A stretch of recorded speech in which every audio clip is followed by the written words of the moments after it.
दोस्तों, क्या आपने कभी सोचा है कि हमारा देश फ्यूचर में कैसा होगा? आज से 20-30 साल में इंडिया कितना बदल चुका होगा, कौन कौन सी नई टेक्नोलॉजीज आएंगी और कैसा होगा लोगों का लाइफस्टाइल? अगर आप भी ये जानना चाहते हैं तो चलिए आज आपके इस सवाल का जवाब भी दे ही देते हैं और मिलाते हैं आपको 2050 के भारत से। Factify. Facts on your face.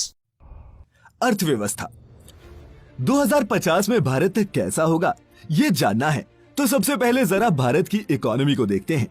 2050 में भारत के पास 860 मिलियन की वर्किंग पॉपुलेशन होगी।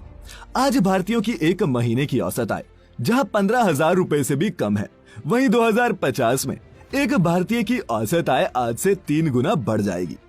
दोस्तों, आने वाले वक्त में एक और चीज जो होगी वो ये होगी कि सरकारी नौकरियां लगभग खत्म हो जाएंगी। हाल ही में सरकार ने एयरपोर्ट, रेलवे स्टेशन, सड़कें और स्टेडियम्स को प्राइवेटाइज करने का ऐलान किया था, जिसे उन्होंने नाम दिया था मोनेटाइजेशन। लेकिन प्राइवेट कंपनीज के अंडर आने के बाद इन सभी डिपार्टमेंट्स के काम करने का तरीका तो बदलेगा ही, वहीं वर्कफोर्स छोटी कर दी जाएगी।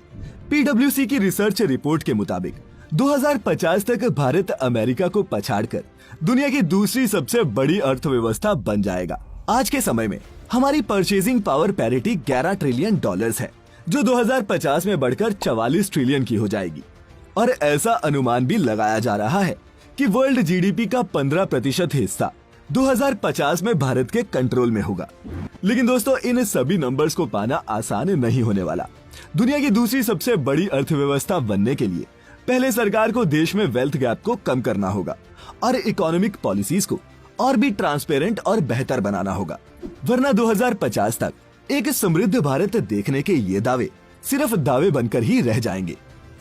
कैशलेस इंडिया 2050 में पेपरलेस करेंसी पूरी तरह से खत्म हो जाएगी और सिर्फ डिजिटल करेंसी का ही इस्तेमाल होगा। हाल ही में भारत सरकार ने RUPI डिजिटल वॉचर लॉन्च किया था, जिसका इस्तेमाल लोग सैलरी, पेमेंट्स, इलेक्ट्रिसिटी बिल और शॉपिंग जैसी सर्विसेज को पे करने के लिए कर सकते हैं। अगले 30 सालों में कई और डिजिटल करेंसीज और क्रिप्टो करेंसीज भी भारत में एंट्री करेंगी और डिजिटल पेमेंट एक आम बात हो जाएगी। डिजिटल करेंसी के इस्तेमाल से नोटों का सर्कुलेशन तो कम होगा ही, साथ ही पेमेंट्स करना आसान, सेफ और सिक्योर हो जाएगा। ट्रांसपोर्टेशन दोस्तों, भारत के ट्रांसपोर्टेशन में लगातार सुधार हो रहा है, लेकिन अभी भी हम इस सेक्टर में दुनिया के बहुत सारे देशों से बहुत पीछे हैं। रोड ट्रांसपोर्ट को सुधारने के लिए इस समय 10 से भी ज्यादा बड़े हाईवे प्रोजेक्ट्स पर काम चल रहा है, जो शहरों के बीच की दूरी को कम करने का काम करेंगे। 2050 तक भारत में हाइपरलूप टेक्नोलॉजी के एंट्री करने की भी संभावना है। इस टेक्नोलॉजी को एलॉन मस्क ने दुनिया के सामने रखा था और अब दुनिया भर की कंपनीज इस कॉन्सेप्ट पर काम कर रही हैं।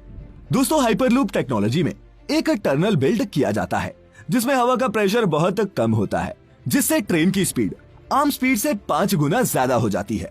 लेकिन दोस्तों, 2050 तक भारत में ये टेक्नोलॉजी आ जाएगी?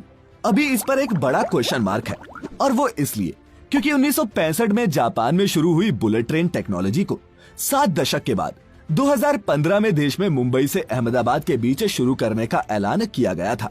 मुंबई अहमदाबाद बुलेट ट्रेन का प्रोजेक्ट 2023 तक खत्म होना था, लेकिन सिस्टम के ढीलेपन को देखते हुए ये कहना मुश्किल है कि ये बुलेट ट्रेन भारत में 2025 से पहले शुरू भी हो पाएगी। अभी तक तो बुलेट ट्रेन के ट्रैक्स के लिए लैंड एक्विजिशन ही पूरी नहीं हो पाई है। दोस्तों, 2050 तक भारत की सड़कों पर आधे से ज्यादा गाड़ियां इलेक्ट्रिक होंगी और डीजल और पेट्रोल पर हमारी निर्भरता भी कम हो जाएगी। फ्यूचर टेक्नोलॉजी दोस्तों, भविष्य में भारत ही नहीं, दुनिया के हर देश का एक ही मूल मंत्र होगा, टाइम इज मनी।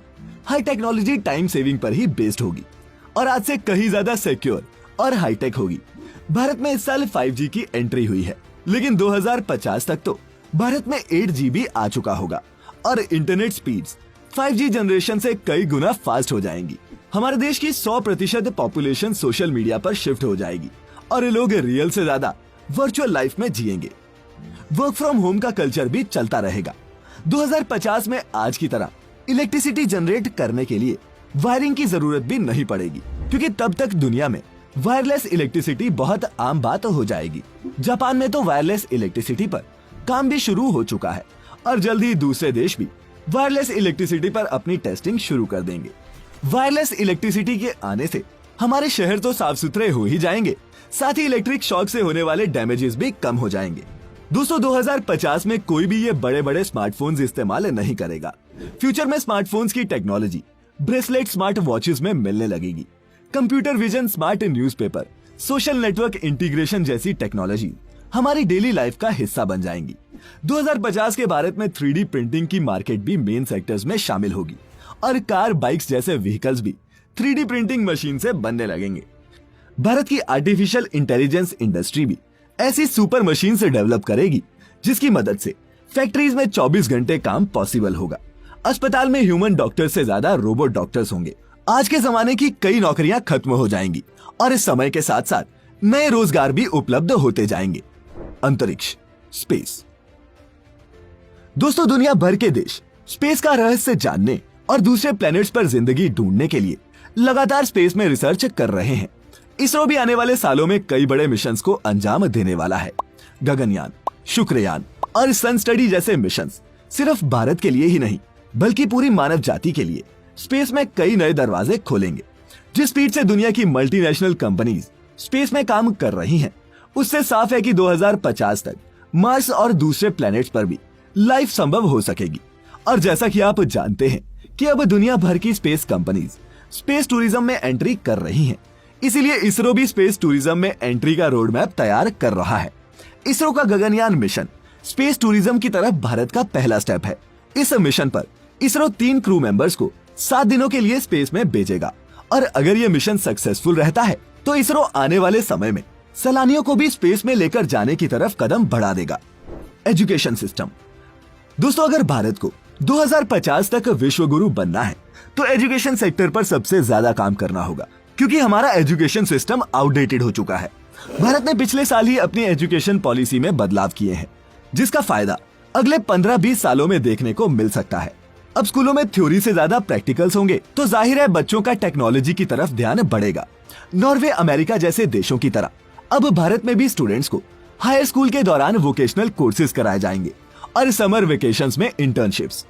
कोडिंग और साइंटिफिक नॉलेज सिर्फ साइंस की स्ट्रीम के बच्चों के लिए नहीं होगी बल्कि ये सबको सिखाई जाएगी। टेक्नोलॉजी मॉडर्न इंडिया की पहचान बनने वाली है, इसीलिए स्कूल्स में आर्टिफिशियल इंटेलिजेंस के कोर्सेज की भी एंट्री होगी। 2050 में नोटबुक्स और किताबें शायद म्यूजियम में देखने को मिले, क्योंकि भारत के स्कूल्स में स्मार्ट क्लासेस की एंट्री पहले ही हो चुकी है और जल्द ही आपकी बुक्स और बस्ते की जगह आईपैड और लैपटॉप जैसे डिवाइसेस लेने वाले हैं।